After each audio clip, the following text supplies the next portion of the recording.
Guys, ang ganda ng view dito. Ayan. Ayan guys, yung sa gitna na yan na may buhangin. Yan yung tinatawag na sandbar. Yan yung pinupuntahan ng mga turista.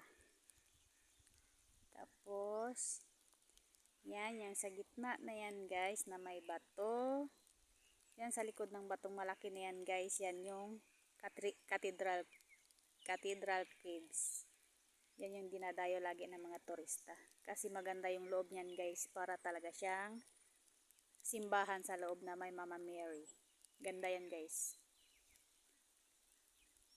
Okay.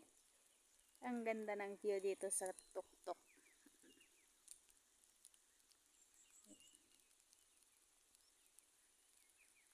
Yan guys. Ang ganda-ganda ng view dito sa tuktok. Ayan. Yang parang bulkan na yan guys. Bato yan na malaki. Sa gitna ng dagat. Yan. Sa gitna yan ng dagat guys. Yan. Sa gitna yan dagat yung mga bato na yan. Pagkaganda.